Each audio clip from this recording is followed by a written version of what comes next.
story that was part rant, part memoir, delivered by a spirit named Bibi Chen. The name startled me. There was a well-known woman by that name in my hometown, San Francisco. She had been a socialite and the owner of a landmark shop on Union Square, the Immortals, which sold decorative Asian antiques. She died under bizarre circumstances that were never fully explained. Karen Lundegaard described Bibi Chen accurately. A petite, feisty Chinese woman, opinionated and hilarious when she didn't intend to be. I had a passing acquaintance with Bibi Chen, but I could not say I knew her personally.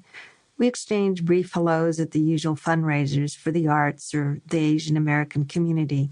Her name was often bold-faced in the social columns, and she was much photographed wearing dramatic garb, along with a multicolored braid and false eyelashes as thick as hummingbird wings.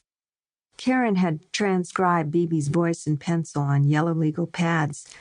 This began as spastic marks and jerky false starts, then gave way to pages of frantic squiggles and drunken scrawls, and gradually loped into the smooth shape of handwriting. It was as if I were seeing the electroencephalogram of the brain dead being resuscitated, a marionette whose strings had been jerked into animation. Page after seamless page flowed with generous application of exclamation points and heavily underlined phrases, the style most beginning writers are cautioned against using. When I returned to San Francisco, I met with Karen Lundegaard several times at her bungalow, stuffed with arcana, and by her description, tag sale items. She was quite frail, debilitated by metastatic breast cancer, which he had long known she had, but for which she had been unable to get adequate treatment because she lacked medical insurance. "If you mention anything about me," she said, "tell people that." Although she was quite ill, she welcomed my peppering her with questions. Her sessions with Bibi Chen, she said, were professionally gratifying because the spirit came through with great clarity. The connection to other spirits, she explained, was often indistinct, similar to mobile phone calls that go in and out of range. Bibi has a very pushy personality, she explained. I wondered if I might witness an automatic writing session. Karen promised to try, but said it would have to be later when she felt better. Receiving drained her energy. However these writings came to be, I decided the material was irresistible. In a city known for its characters, Bibi Chen was the genuine article, a true San Franciscan.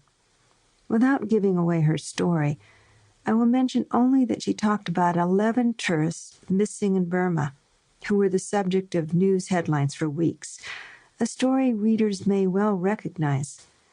While Karen Lundegaard may have constructed from what she had already read in the news, her writings contained details that were not reported, according to people I later interviewed. Whether one believes in communication with the dead or not, readers are willing to suspend disbelief when immersed in fiction. We want to believe that the world we have entered through the portals of another's imagination indeed exists, that the narrator is or has been among us. And so I've written a story as that, fiction inspired by Karen Lundegaard's automatic writings. I retained Bibi's religious and racial comments that may be offensive or humorous depending on the reader's politics. A few people who were part of the real events asked that I not use their names, and while I was not able to confirm some details that Bibi gave, I left in those I found interesting. Hence there may be errors of fact. Then again, the nature of many people's recollections entail some degree of embellishment, exaggeration, and the bias of opinion.